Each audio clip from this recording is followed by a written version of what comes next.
right, welcome to episode number 2. We decided to go with the very basic name of Molly and Eric because we could not decide, and we were going down rabbit holes with the names that were coming up, and we just decided it was too much work, so we're keeping it simple. Our podcast is Molly and Eric. You can't mistake who it is. Yeah, makes it easy. We're not trying to make all these subliminal messaging and all that other stuff, so this way we won't forget it. So. We know who we are. Yeah. Awesome. So this week we are talking about opposites attract. And it goes a little bit into our origin story, a little bit into how we are as a couple and how that works for us and why opposites attract has been successful for as long as it has for us. So I think we talked a little bit about the initial meeting of each other. There was a lot of opposites attract in the sense of we were very different personalities and personality traits. And so, I mean, I have a quiz I'm going to give you that's going to give everybody a little bit of idea of what we are in terms of opposites attract. Okay. So the first one are traits, and you're going to tell me what you are. Are you a night owl or an early bird? Early bird. He's an early bird. I'm neither. I just like to sleep. I like to sleep Yeah. early, and I like to sleep in late. So I just love to sleep. Introvert or extrovert? Introvert. Extrovert. Are you law-abiding or a rule breaker? I would say I'm both.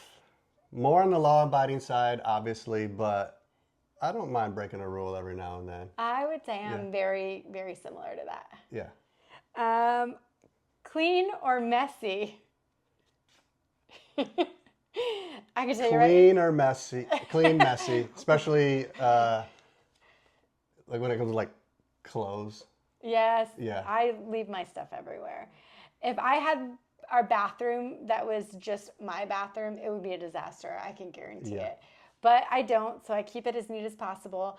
I like to go and organize things and do like big projects, like organize the closet and clean it out.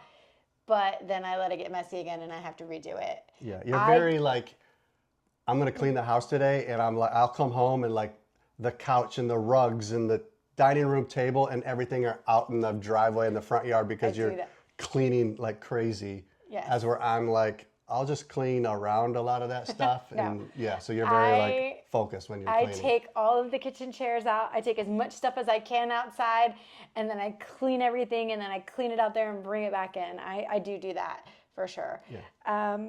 But yeah, I definitely am the type of gal that will just put my dishes in the sink and then they're magically done by the time I wake up the next morning. Spender or saver? Saver, spender. 100%. But I'm pretty good. I've gotten way better since we did our finances a couple of years ago. 100%. Yeah. I've gotten so much better. You're doing good. Thank you. Planner or spontaneous? Planner, spontaneous. 100%. Easy. Optimist or pessimist? Or like pessimist as in like a worrier? Worrier, optimist. Yes. Always. Are you patient or impatient? Both. I'm patient up to a certain point, and then it's 100% impatient. Yeah. Yes, very, very, I agree with that. For you. Yeah. For me, I'm pretty patient. You're patient. Yeah. Logical or emotional? Logical. Don't you dare. Don't you dare. Sometimes emotional. On what? What was the last thing I was emotional about? That used to feel like I was overly emotional about. I think you're being emotional right now. This podcast is over. All right. Let me go. I got some other questions for you. Okay. These are the who is most likely to. Who's most likely to cancel plans at the last minute? Me? I don't know. I don't think either one of us do. We're not big cancelers. I think we're pretty committed. Yeah. Okay. Who's most likely to be killed first in a horror film? 100%. Yeah, I'm dead. You wouldn't even be paying attention. You're right. They would come up. I would be one of the first kills. And then you would run to the shed full of chainsaws and not even realize that this was a shed full of chainsaws. You're right. I would. Who is most likely to give the best advice? I would say you. Really? I'll just say you. Oh, Because people are always coming to you for advice, like I know, but you're. especially like professional career stuff. Yeah, and- I am good at that. Yeah. Okay, different stuff, but I think we're both pretty good. But nobody ever listens to any advice anybody gives anyway, so who cares? Right. Who's most likely to get drunk at happy hour? For sure. It's only Give me it's only two because glasses of wine and I'm done. it's only because you're go to way more happy hour. Well, especially when you were working your other job in Arizona. Oh, yeah. You were much more likely to do happy hours. True, true. Now we work from home. It's not as fun. Right. Who's more likely to eat something that fell on the ground? Oh, 100%. I'll eat from the floor. All right. Who is more likely to spend hours in a YouTube conspiracy theory rabbit hole? I would totally do it. Conspiracy, yeah. I mean, just YouTube in general, that's daily for me. Yeah. Yeah. Who's more likely to be an overthinker? Me, 100%. Totally. Who's most likely to laugh during a serious moment? I think I do that. Probably you. Yeah. Yeah. Who's most likely to get away with murder? Me. You. He yeah. would, for sure. I would not be able to do it. Who's most likely to rescue an animal? That would be me. Yeah, he's done it. Yeah. What was that dog's name? Brutus? Sam? Brutus, something like that, yeah. Horror. All right. I had to rehome him. We had to give him back to the shelter. It's another story for another day. Who's most likely to give money to a stranger outside of a grocery store? You. 100% me. Yeah. Who's most likely to have watched the most amount of shows on Netflix? You. Me, I don't watch a lot of Netflix, but when I do, You like get if I sucked get in. into a series, I'm like, that's why I don't like watching shows because I get sucked in. And yeah. Yeah. Yeah. So we're definitely different. We definitely have very different personalities. We definitely have different just philosophies on things. But at the end of the day, we're also really aligned. And I think that that's what makes it work, right? We have values that we agree are important. Right. We're opposites in a lot of the things and characteristics that we have, but we very much align in overall a lot of our goals and values and standards and things for not only us as a couple, but Parenting. raising kids and Financial. financials and Yeah. kind of how to live life. Right. And I think a huge example of that is when we had been dating for 4 months, I got a job offer to move from Virginia Beach to Boston. And I was like, do you want to come to Boston with me? And you were like, yeah, let's go. Right. And by that point, it was only 4 months in. You had already met my family because I was local and you were able to meet my family pretty quickly. But I had gone already to Michigan to meet some of your family. Yeah. And your family seemed very similar to mine in the sense of like family was very important. You guys were pretty tight knit. I went to an event, a graduation party, and I met like your grandmother and your cousins, and I just met a ton of people and had a really good time and was able to kind of see that dynamic and realize that we were very similar in Right. that sense. Yeah. So I think that makes taking that huge leap of faith and saying, come move to Boston with me, and I want to try this whole new experience of living with a boyfriend, moving Yeah. to a new city, getting an apartment, all of these things were huge life decisions. I was willing to do it with you because I felt like you And were a good egg. We were young too. I mean, Yeah. I was 20 years old when yeah. that That's happened, and we Charlotte's loaded up age. the U-Haul and drove from Virginia Beach to Boston, Yeah. towing a car. Yeah. I'd never done that before, and never been to Massachusetts, and Yeah. We just never did lived it. with a girl, and it was weird, but Yeah. we were like, let's go for it, you know? Yeah, let's go for it. And so I think like at the end of the day, if like you find yourself in that situation and you're like, okay, maybe I'm dating somebody or maybe these things are so obviously different than what I'm used to. If your value aligns and if you feel comfortable with it and you feel like there could be a good outcome, it's worth taking that risk, right? I think it's more, especially like in the beginning stages of dating or, you know, living together, it's you're looking at more the long term, what are the things that we agree on and that we both want long term, rather than like the immediate just like attraction because, you know, I'm moving to Boston because she's hot, and that's kind of the only thing that's taken me there. I mean, It's the only thing.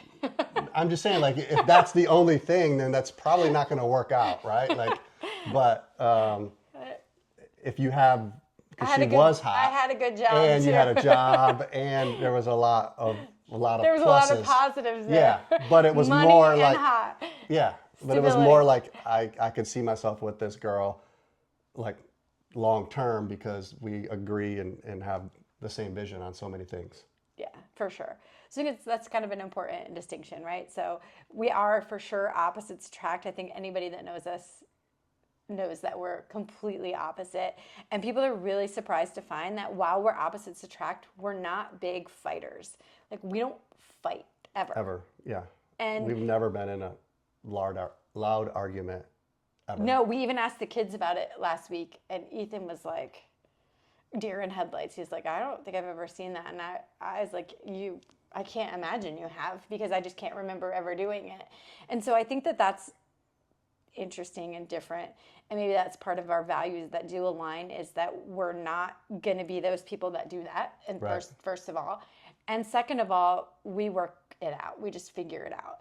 And that doesn't mean to say that we don't get pissed off at each other and things don't drive us crazy. Right, yeah, we don't. But we also know, in the grand scheme of things, a lot of those things that drive us crazy or that piss us off aren't going to be factors in a week or two, and we can let it go.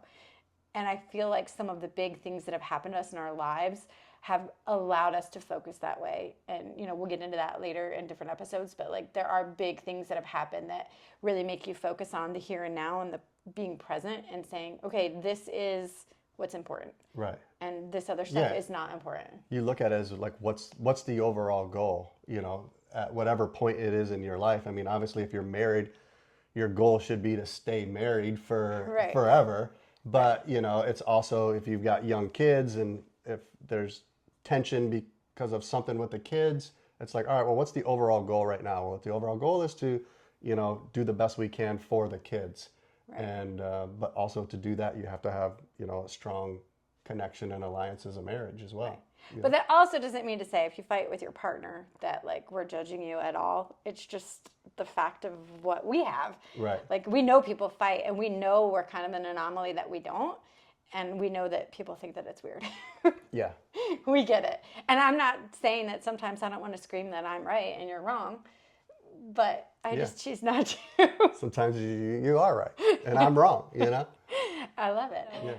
From there, I mean, I think it's interesting to talk a little bit about how that moves into parenting and how we are different parents to our children. Wait, let's start with we knew we were going to get married and have kids, but when you became pregnant, that wasn't on the plan. No, that was definitely not we weren't married yet, and it was just kind of like, oh my God, here we are. It was a holy crap moment. And so we've had, we obviously talked about having kids and what we see our life and raising kids. We were not ready. You were still in school. We were not. I mean, we were old enough to have kids, and clearly, we weren't young and in high school. I was 22 when Ethan was born, so I was it wasn't young, but a big deal. We were like, okay, we can handle this. I had a real job. You were working. We were old enough to handle the responsibility, but it was definitely a shock. We didn't sit down and have year-long conversations about raising kids and this is the time that we're going to become pregnant and you know what I mean, plan it out that far. It was, it just happened and all right, here we go and this is what we're doing. But luckily, we aligned with so much of our values that we knew right away what we were going to do. And that goes back to having really good role models. Both of our parents were very involved and very helpful. And I don't know, I just feel like that made it a lot easier too, right? I think that there are people that don't necessarily have that relationship with their parents that, I could not only call my mom and ask for advice, I could call your mom too. Mm-hmm. It does open up the door to tons more questions about how your values align, because then all of a sudden you have to start thinking, not only is this relationship the two of us, now it's this third entity, and not only is it an entity, it's a crying, pooping thing that, pisses you off because you're exhausted. Not that Ethan would ever piss us off, but you know what I mean. Yeah, but no, I mean, you're trying to juggle that and work schedules, and you're still trying to build your career and daycare and all those things. So it creates a huge stress point in the relationship.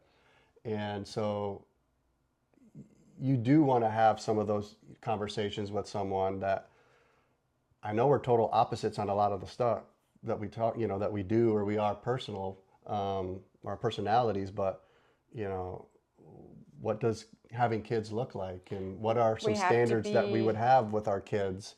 And, We have to be on the same page on certain right, things. how much are we willing to sacrifice from ourselves for the kids? I think that's a big one. That is a big one, yeah.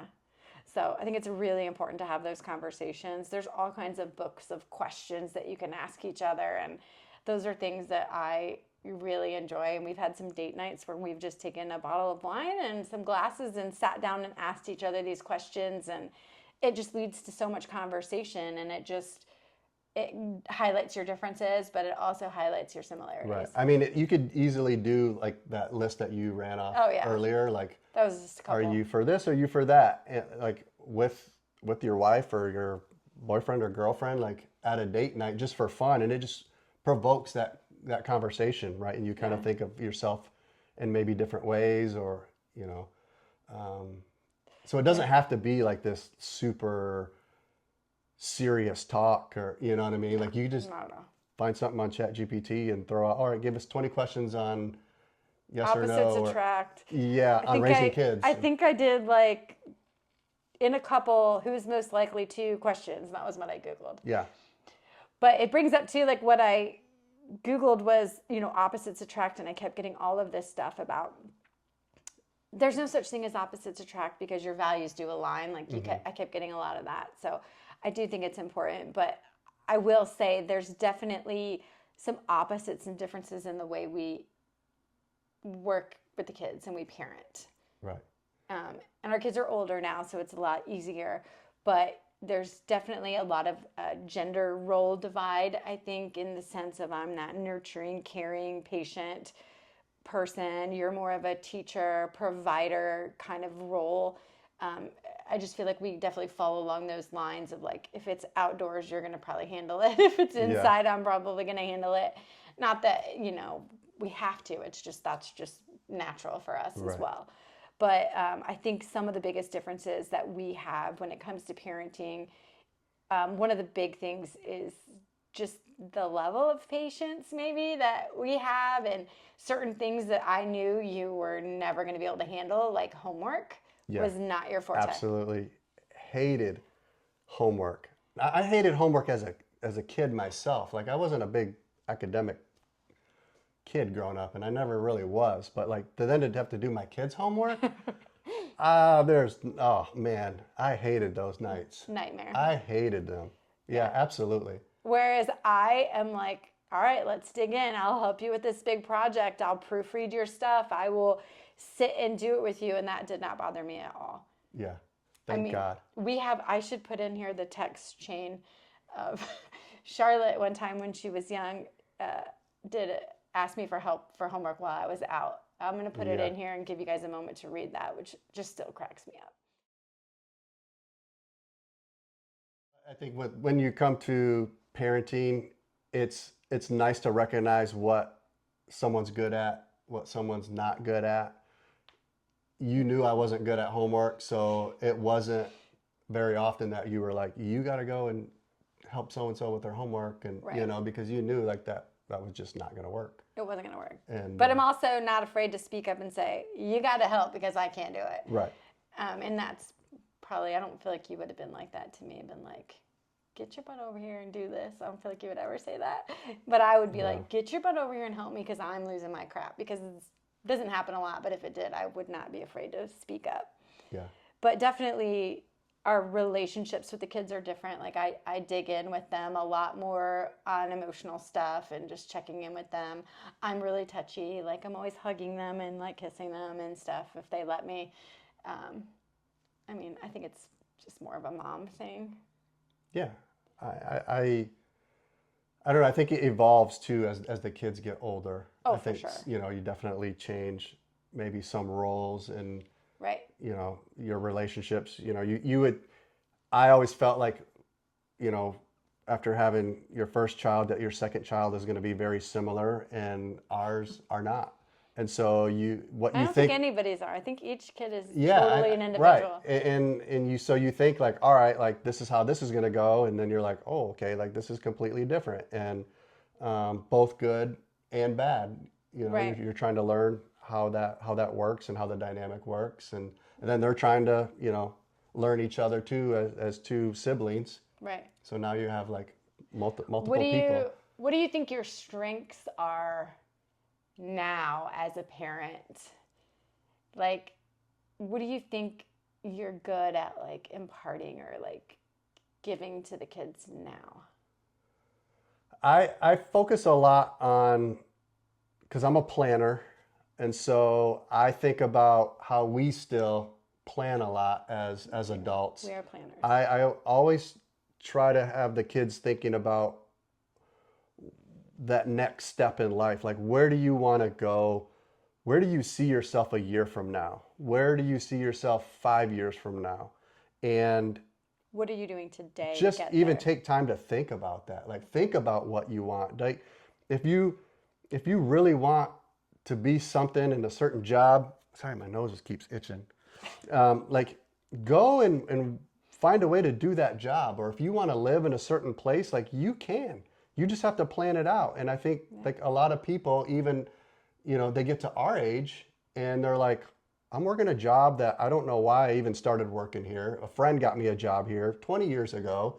I don't like this job. I don't like where we live. Like, I think you just have to put a little bit of thought into what you want and where you want to go. And so I feel like I'm trying to do that a lot now with our kids because they're 20 and 23. So those decisions are important. And the decisions that they're making now are important to get them to where they want to be.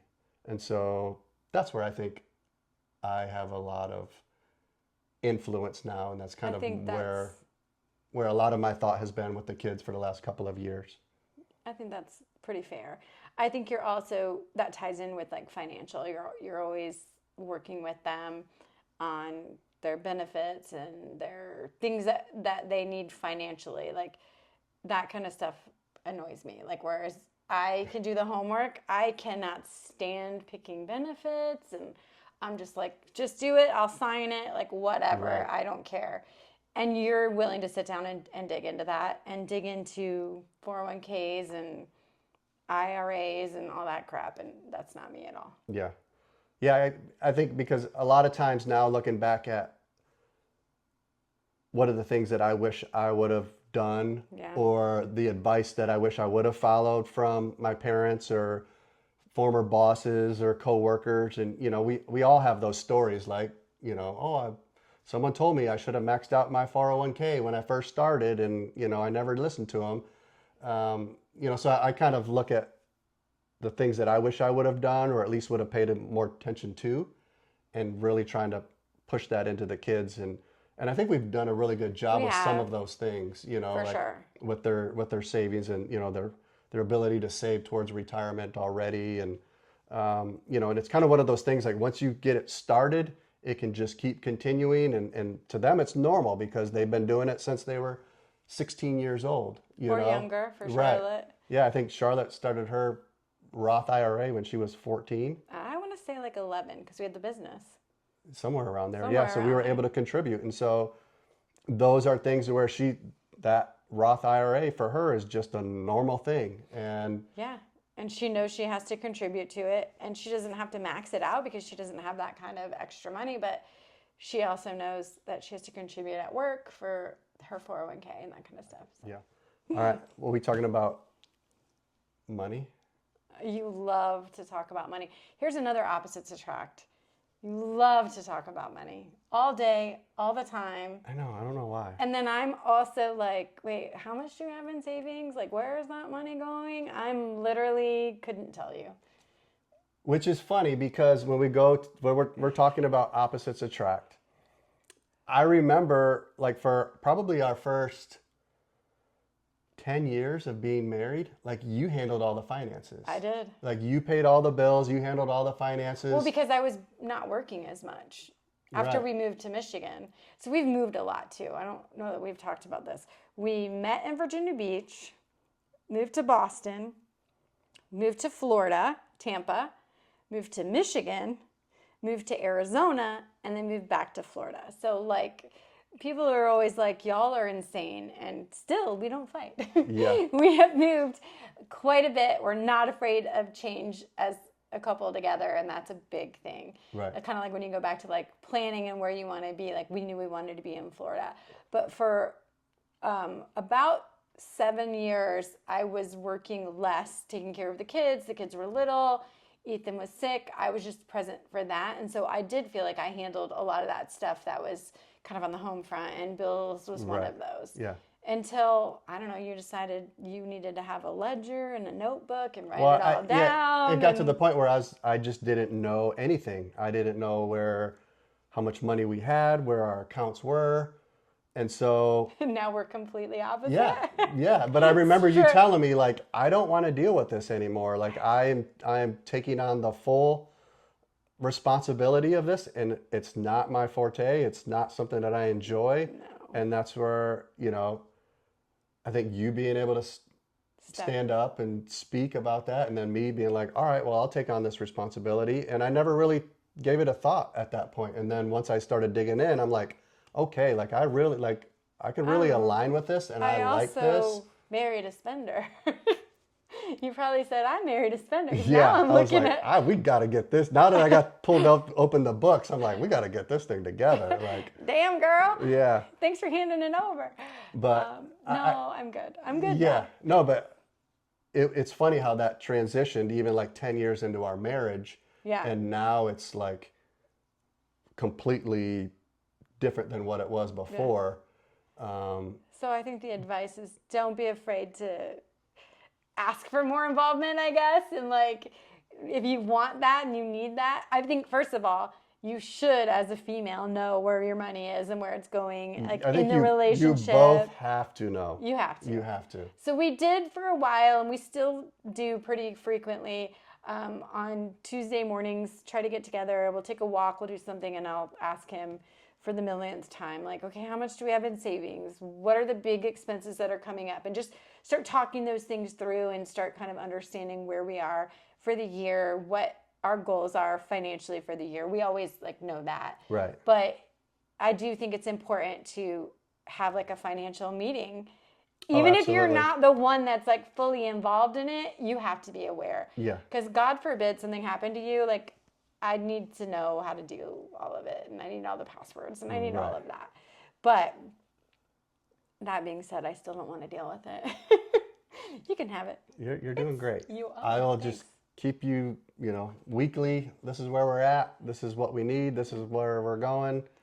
Which is interesting because when we did switch over, because I am a spender, and we started doing Dave Ramsey and we did the financial stuff, you not like gave me a budget. I don't know. You gave me like my own money to like F around with. Like it was like I was working at a gym and all my gym money went into one account. And it was like, that's your screw around money. Like do whatever you want with it. Guilt free. You can spend it all at Starbucks or Target or wherever. And I still have an account like that. And I think it gives me so much like freedom to feel like I'm not being pinched or controlled by like, we have to stick to a budget. Yeah, we stick to a budget, but I still have that money, and it's like, it's not a lot. Like I'm not talking like I have a ton of money at my disposal. It's just that money to like not have to like explain that I spent this money. We definitely don't like follow a budget to where we restrict either one of us to a certain amount of money. I don't want to get in the weeds about money, but yes, you do. You love it. But I think again, you have to know where it's going, and when you're both involved, you gotta pay attention to it, because I think that's like the number one thing people argue and get divorced over is money. It's true. So I didn't even think about that. You have to talk about it, and you have to know, and you have to be with somebody that's going to be transparent about it. Like if somebody's hiding or sneaking, like that is probably why people fight and argue, because they're maybe embarrassed, or they're spending money on $300 a month at Starbucks when they're like, we have a coffee maker right here, you could use that. I don't know. I just think it's important. I think women sometimes let the man, maybe that's old fashioned thinking, like let the man handle the money. And then they're kind of like, what do I do now? I just think it's nice to have that knowledge, Yeah. know. Even if one person's not working and one person's bringing in all the money, like, Doesn't matter. right. Yeah. Yeah. Absolutely. So I'm the nerd. No, you're the nerd. I'm the spender. That's for sure. Yeah. When it comes And to it works money. out good. It works out great. Yeah.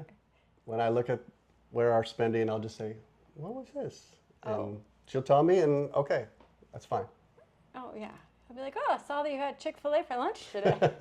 I'd be like, get off of the account. Like, what are you doing? Looking at it every But second? Do you get a ding every time I go out to eat? I don't. But I So found some where you- fraud a couple months ago. I found some fraud, so Okay, yeah.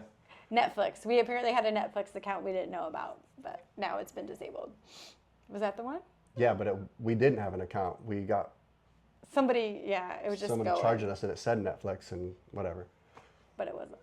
So I think at the end of the day, whether you're opposites attract or birds of a feather that flock together, you're going to have to find a partner that has similar values to you, or that values that you can agree on, right? Values that you guys want to move forward in your relationship, or things that you want to maybe leave behind that you don't want to happen. You got to know what you don't want to know what you do want.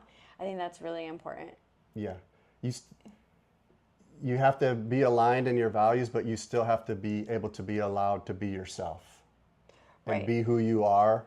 And it's going to evolve and change. Like, Oh, 100%. I think everybody probably thinks that they're very different than when they first met their spouse. If it's been more than a decade or two, like, you're very different people. Absolutely.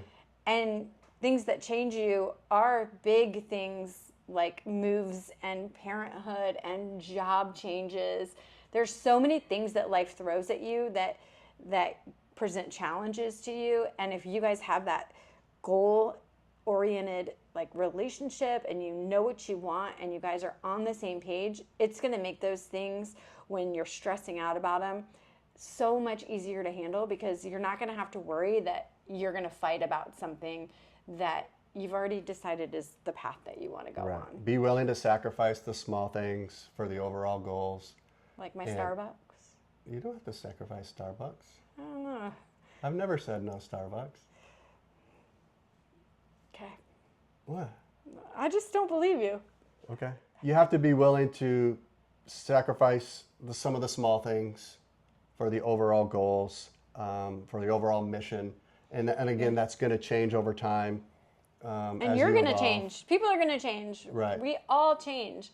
It's kind of like one of the lessons we tell the kids. It's like, you don't have to be in the like role or label that people give you. If people have always said like Ethan is kind of shy and introverted, people have always said you're shy and introverted. If you want to go to your next job and be the outgoing party guy, like you could be. It's not really in his wheelhouse, but you don't have to stay in any role. Like you Right. have freedom, and hopefully as long as you're doing things that aren't hurting anybody and your partner is on your side, you have that freedom to do that. And that's kind of a cool way to think of like opposites attract. And maybe in some ways now we're more birds of a feather than we were, but for sure there's all good and bad in all of it. And I just hope that you find the good.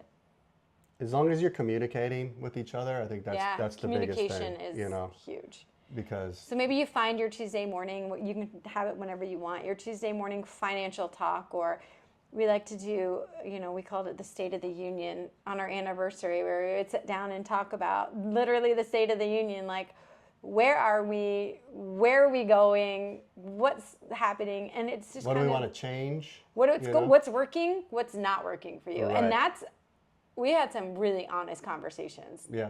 in those things. Yeah. You can't always have those in restaurants, but you can have those. Yeah. And just been like, hey, this is working for me, this is not. And I need you to hear me. And I think that that's really important. So Yeah. make sure you make the time to do that. I think that's a huge value. Especially when your kids get involved, because they just take up so much of your time.